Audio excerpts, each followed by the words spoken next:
So, if you haven't received a Christmas present, here's a late Christmas present. Ubisoft value tanks. Market cap dropped 85% from 2021 to 2025. Well, you get what you deserve, you know? Once a titan in the gaming industry, Ubisoft has experienced a dramatic and concerning decline in value over the past 4 years. From a market capitalization of 12.117 billion in January 2021.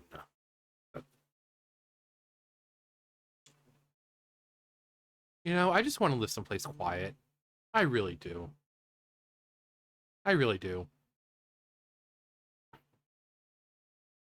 The freaking dude next door, like typical freaking redneck. They've got like 4 or 5 cars in the yard, and he's sitting there. No matter what time of day it is, all you hear is ring, ring, ring. Like there'll be times 12 o'clock, 1 o'clock in the morning, and that asshole's out there, vroom, vroom, with his truck. I just want to live someplace quiet. I'm I'm I'm not from the South. I'm not some Southern bumpkin. I'm from the North. Those damn Yanks coming down here, invading the South and taking over all our quiet places. But yeah, I just want quiet. And I'm trying to sit here and do this, and all I hear is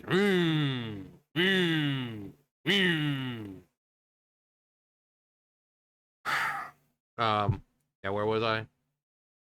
Oh yeah. The company's value plummeted to a mere 1.78 billion by January 2025. Will they recover from this financial blow? Find out on the next exciting episode of Dragon Ball Z. This represents an alarming loss of approximately 85% of its market value, underscoring severe financial turmoil. Oof. Strategic missteps that have left the Assassin's Creed developer struggling to maintain its foothold in a high competitive industry. Yeah. Yeah, I mean, if you want to keep up, you got to create games that are not only good, but games that people want. But they've just not been, they haven't been doing it.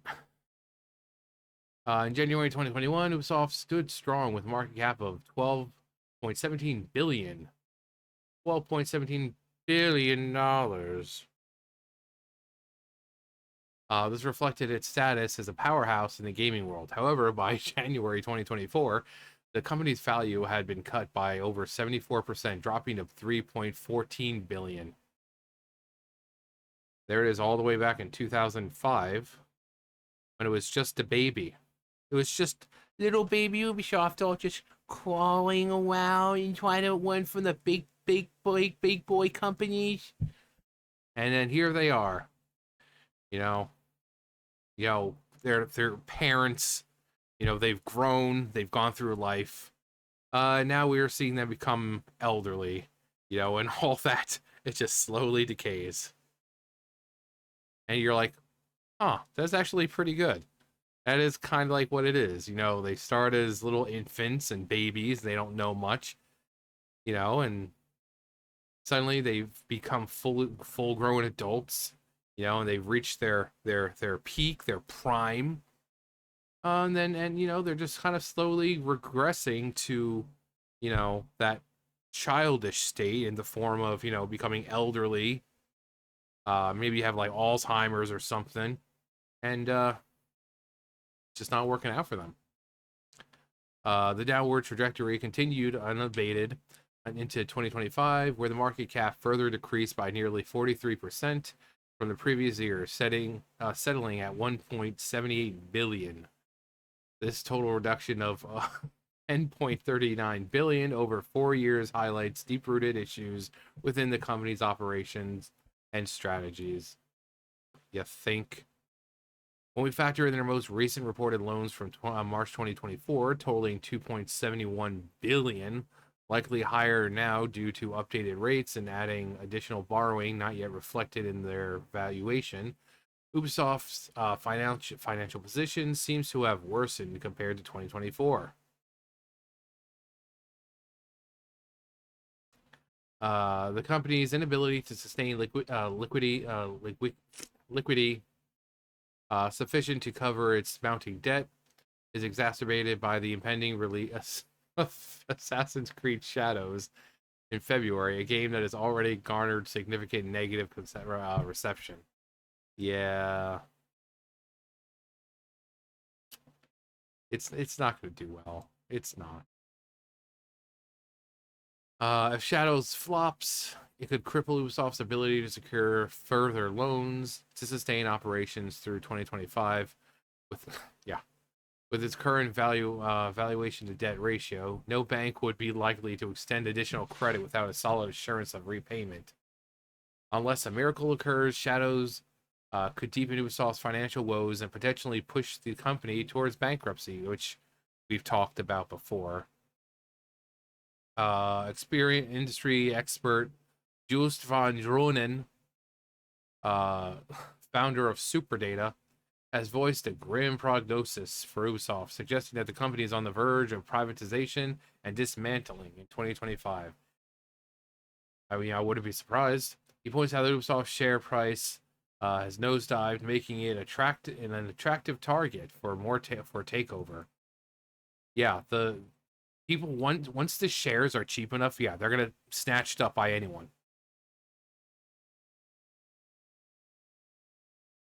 Hmm. Hmm.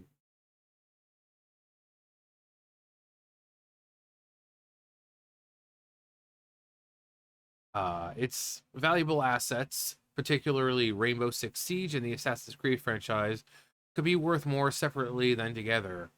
The upcoming Assassin's Creed Shadows faces stiff competition from PlayStation's Ghost of Yotei, and recent failure suggests deeper organizational issues beyond individual game performances.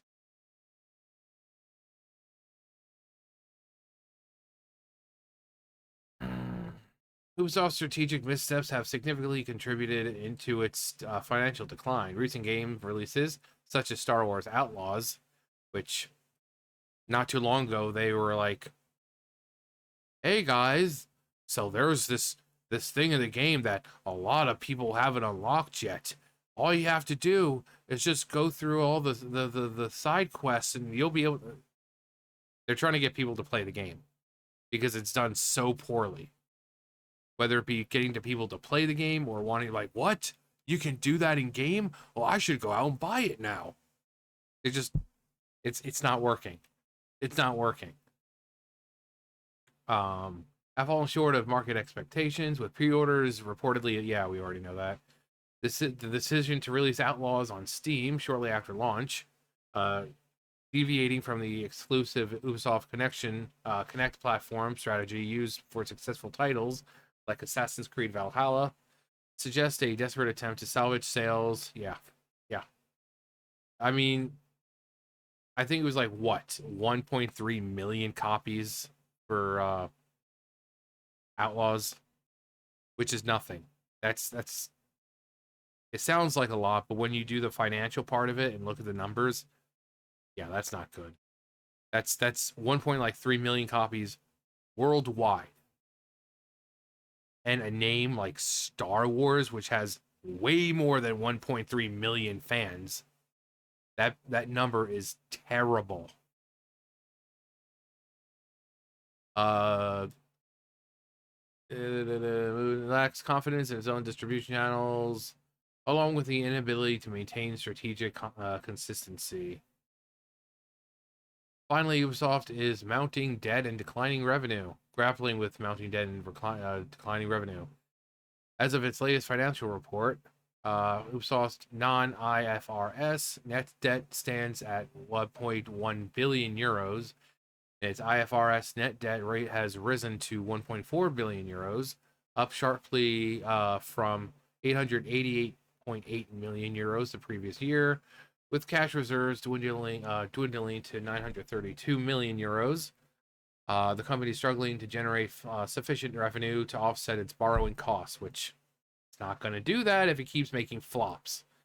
keeps making flops. People aren't gonna want to invest, and no money is being made. Investors, they can look at this and say, like, you know what, you guys,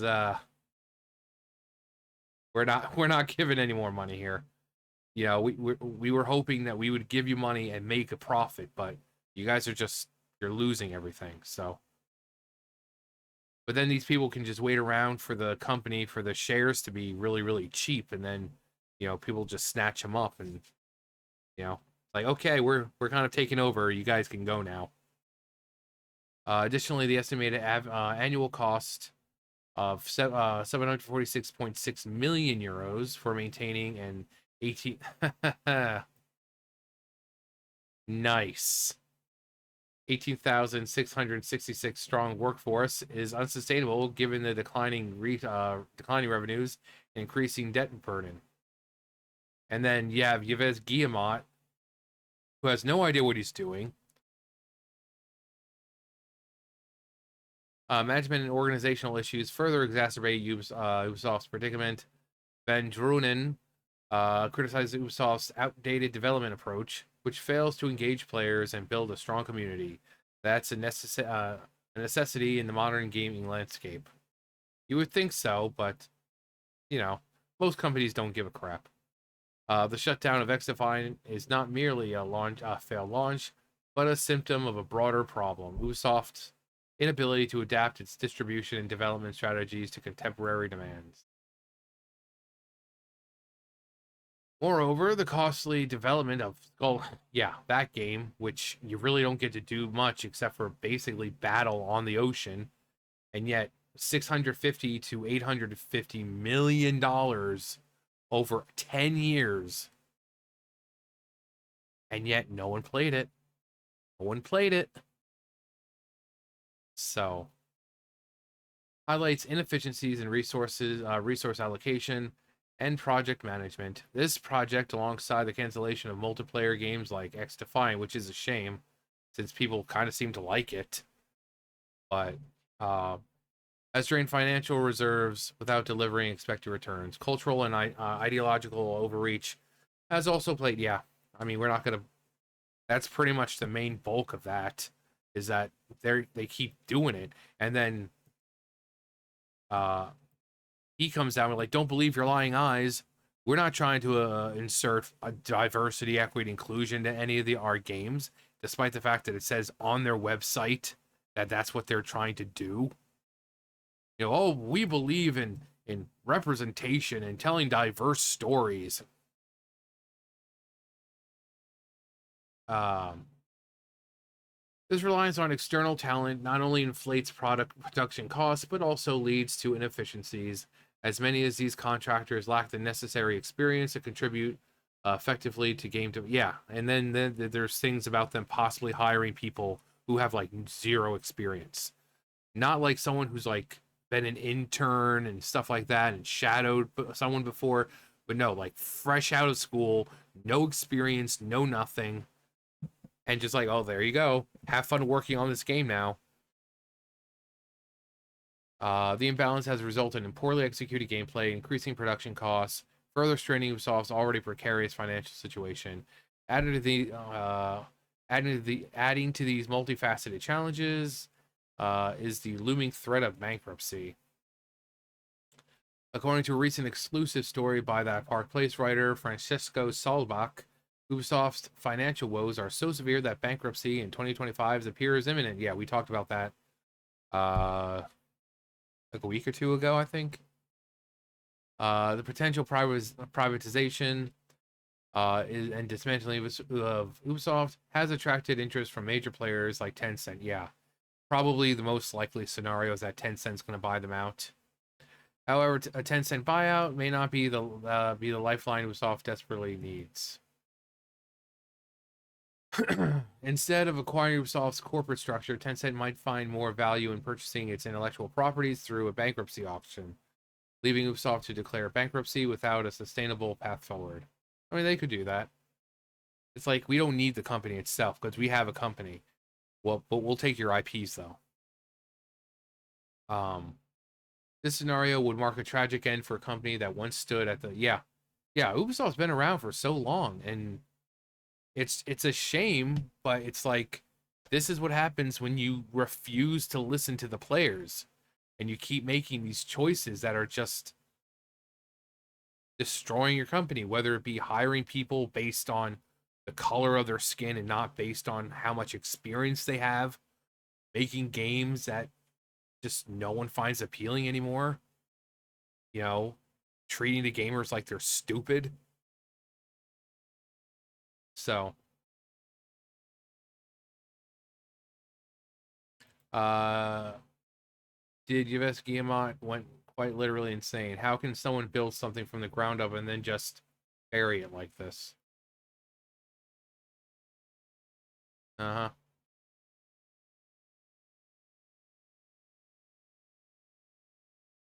Let's be honest. If Ubisoft embraced gamer culture with buff dudes and sexy women as spies and assassins in games like R6 Siege and AC, this never would have happened. This would have never happened. Um, Instead, we have trannies and other words I can't say because of YouTube, as well as the Wakandian and the Panda Express cashier in the new Assassin's Creed. Wow.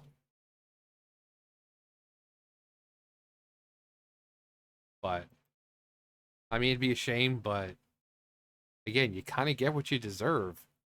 You spend so much time being so hell bent on, sticking it to the gamers that they've completely lost sight of, the money making part, which is what they need to survive as a company.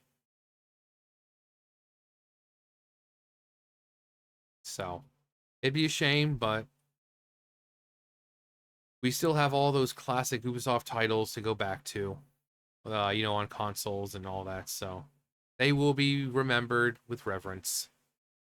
But anyway, that's going to do it for me. You guys know the drill. I'll see you guys later. Bye, guys.